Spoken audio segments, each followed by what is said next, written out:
Well, here at the Stone Cottage, my favorite Christmas decoration, if I could only have one thing, it would be garlands.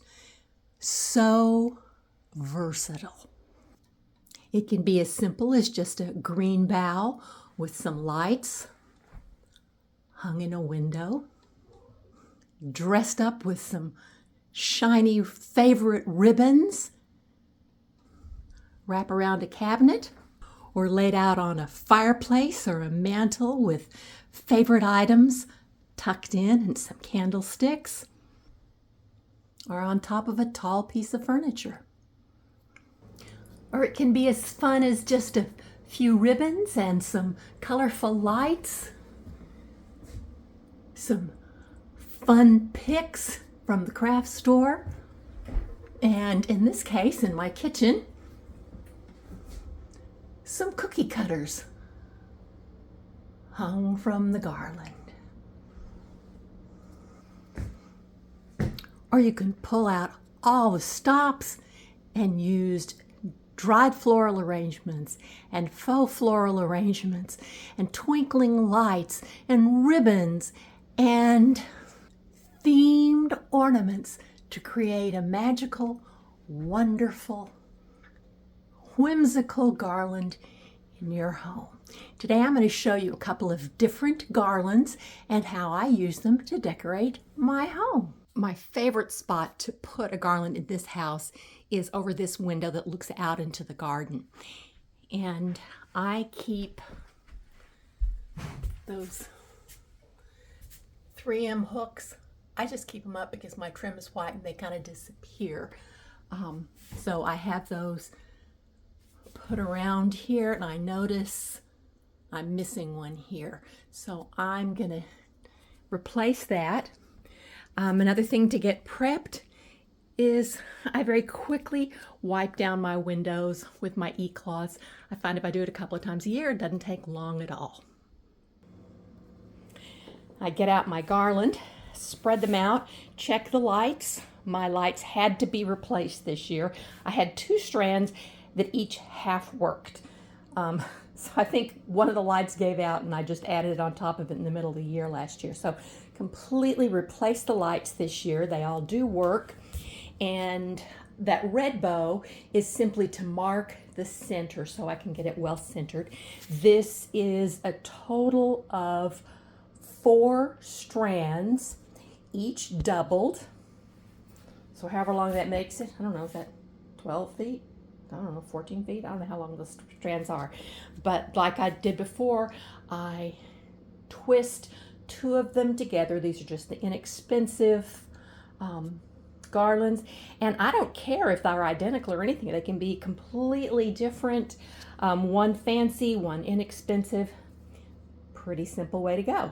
Okay, garland hung and fluffed. And now ready to decorate. My theme for this particular garland is to bring the outdoors in. So this is definitely going to be a woodsy kind of a feel. So I am taking these oversized pine cones that have some sentimental value. You can buy them at craft stores, and I think they're ridiculously expensive. 15 years ago, as my parents were aging and we didn't want them driving anywhere, they still wanted to travel, but they needed to have assistance traveling. They just weren't strong enough. So they would talk me and my sister into taking road trips with them. And I drew the road trip where we went from Colorado to Salt Lake, over to Reno, and then to San Francisco, which is where my daughter lived. And then we went back down through Hearst Castle and then cut across through Las Vegas and came back home. While we were in Reno, my father made us stop at a little diner that looked like it had been there since the beginning of time, and we had to have lunch, near Lake Tahoe. I think he had eaten there before. Like before he married. So that would have been back in the dark ages. And then afterwards we had to drive around, and it was in the fall. My father and I jumped out of the car, and it was like a residential area, but in the gutters were these great big pine cones. And so we filled up the trunk with the big pine cones, which, every time I pull them out, I think of my father. He was very playful and enjoyed collecting things, and just a real joy to be around. So that's what I think of when I pull these out. And I have the ribbons from the front of the house. There is still a little bit of glitz and glam, but this one's not going to be anywhere near as fancy as the front. And that's what we're going to start with here. So here they are attached on the two corners. Of course, when you work with a window, you end up with a little bit of glare going on. There's one attached and another. And I've used just a thin green wire to wire the pine cones together, and then I put the ribbon on top of it and attach those to my command hooks. Now for the two center swoops, I have simply put in, there are 3 of these smaller pine cone. I think these came off of a wreath that I bought either as a fundraiser for a neighbor's child or from Costco or something like that. Anytime I buy one of those fancy pricey wreaths, I always pillage any berries or pine cones or anything that might be left on them for future use. So I put my ribbon on there. I'm not putting any gold ribbon on, I don't think. Now I reserve the right to come back and change my mind, but for right now I think I don't want this quite so glitzy, so just the ribbon. So I've added the threesome here with the ribbon kind of at the top. This is a smaller ribbon with only 3 loops.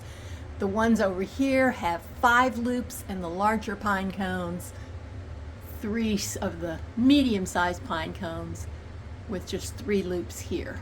So that's what's here. And I've left some space very deliberately between the bow and the pine cone.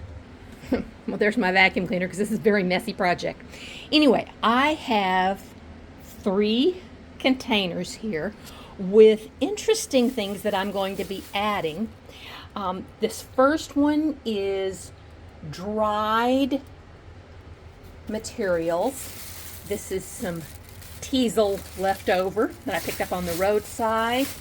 There is a bunch of hydrangeas, all different kinds of colors, browns and blues, and this one still actually has a little bit of bronzy red in it, which is really pretty.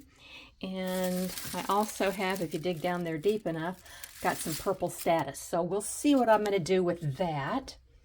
Then the next thing is my faux florals, and I have a lot of different seedy, flowery kinds of things that I might possibly use. I also have some berries. I think those might be someplace else, but I have berries and I can add berries too. And the last thing is dried magnolia leaves. I dried them in glycerin last year and I continue to use them. So that's what we're going to be starting with.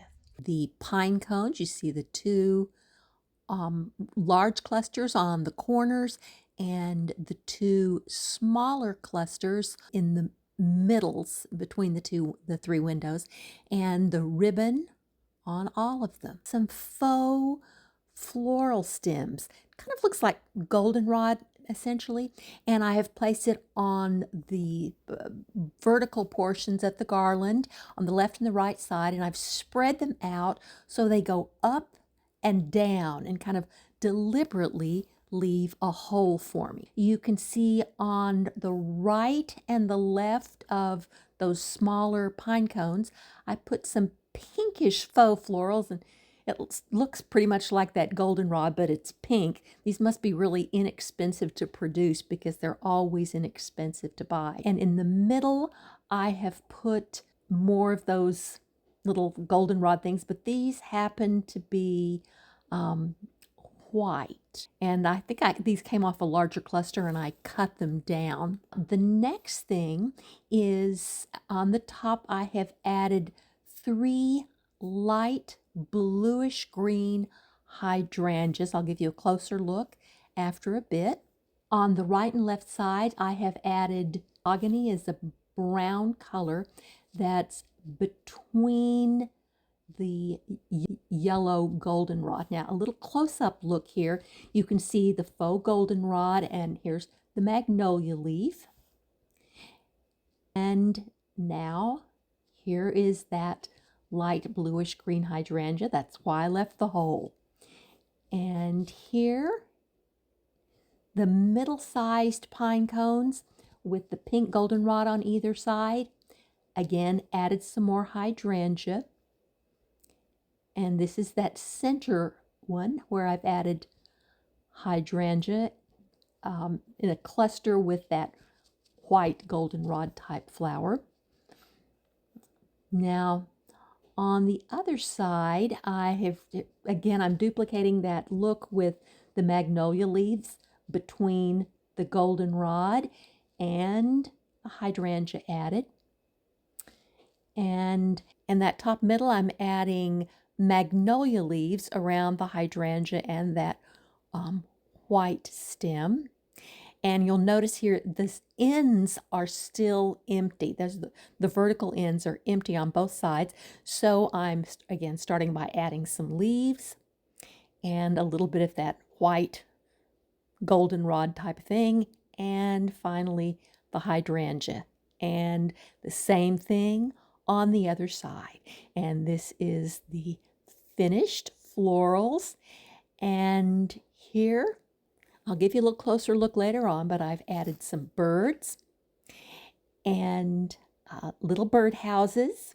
There's even a cute little fox.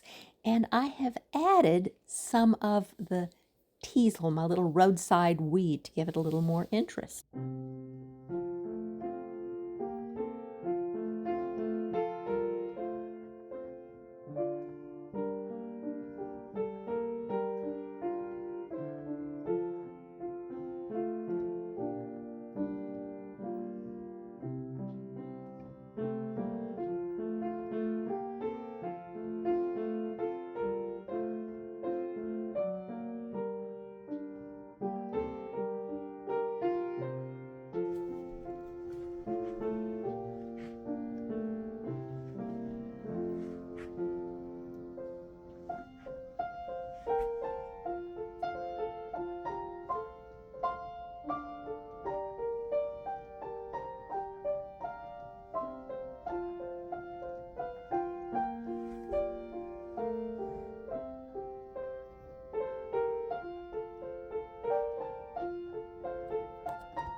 This is when it gets easy. This garland goes on and on and on and on. I first made this garland at least 25 years ago. In my home in Colorado, I used it in the entryway. It went, we had a real grand door with windows on either side. Now Kirby's gonna come check us out. And this went over the door and then around the windows and was quite nice. Now what happened was I found a bunch of fruit picks. You can see there's an apple, green apples, red apples. There are pears over here. Here's some red pears. I also have some pomegranates. Here's a pomegranate here, and I have another one somewhere. And that's where it started, with white lights and fruit. And then I used yarrow, a yellow yarrow, which grew beside the road. And I still have one piece of yarrow left from all those years ago. But I put the yarrow in it. I pulled Dusty Miller from my garden, and that dries quite nicely. So I had the Dusty Miller and the yarrow and these picks. And I think that originally what was in it. And I have added, over the years, I've added ivy. When I moved to the south, I put the dried magnolia leaves in it. I have also added some different types of greenery. Oh, and there were always red berries, and I always had red berries. So it's kind of morphed over the years. Last year, I had it hanging in the living room between the piano and the tree and that archway that goes up the stairs. But this year, I'm going to use it here in the dining area. It's just now 4:30 and it's rainy and dark and there's junk on my table. I apologize for that. But this is where it's going to be used. And I'm going to stick it up there and you'll be surprised how fast this will go. I literally just stuck that on the 4 pegs, the command hooks, that's what they are. 4 of them that I leave up all year. They're white, they disappear. So I just set them in there. I haven't done a thing to it since last year. Now, as I was putting it on, all of this ivy kind of fell out of it. So I have strands of ivy that I can add to it, which I must not have attached it very well. I think I just kind of laid it in there so you can see there's a little piece of it there. But I'm going to add the ivy back in. Always a couple of pieces of fruit, a pear and a pomegranate fell out. So I'll put those in. We lost a berry and a pine cone. I think I forgot to mention in Colorado we had pine cones. We had pine cones everywhere, all the pine cones your little heart could ever desire. One of the other things I've added since being here,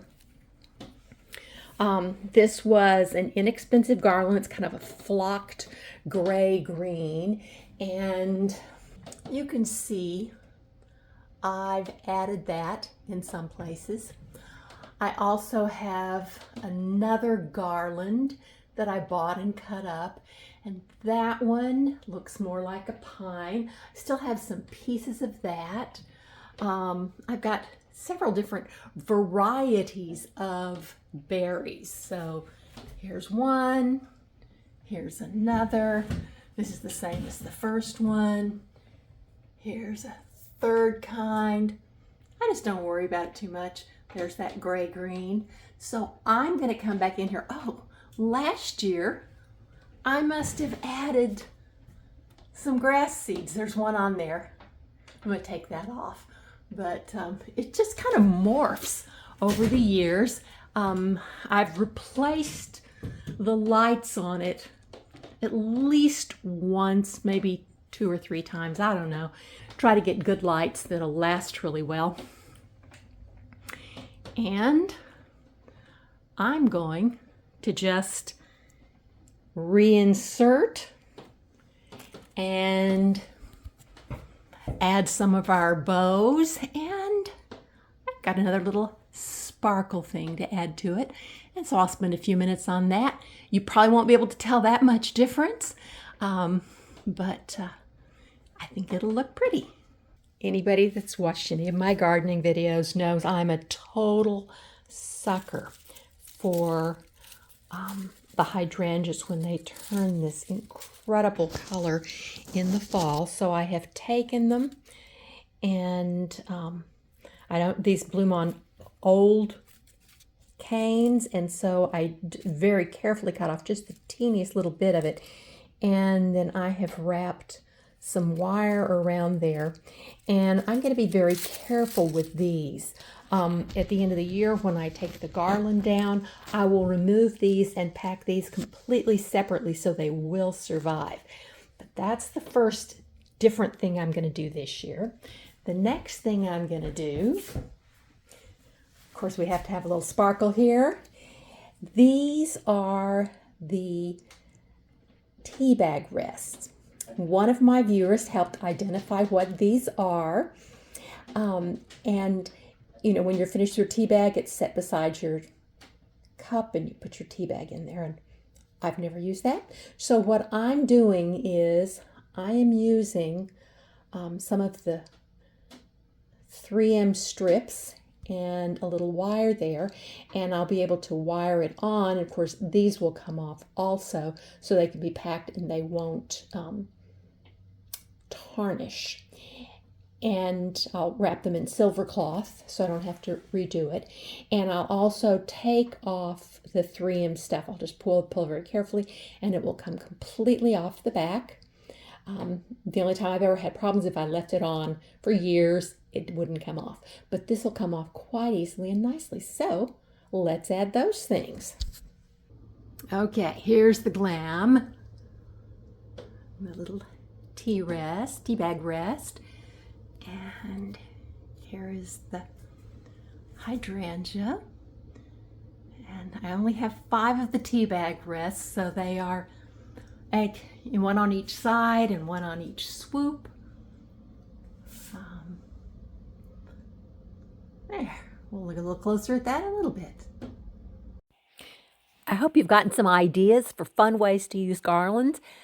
It's the first thing a college student will decorate in their dorm room with, and the last thing that the little old lady will put in her little retirement home room. There's always a spot where you can use a garland, and hopefully this has inspired you to get creative. Think about things that you have around your home, things that you can pick up outside, and just add a little touch of Christmas everywhere in your life.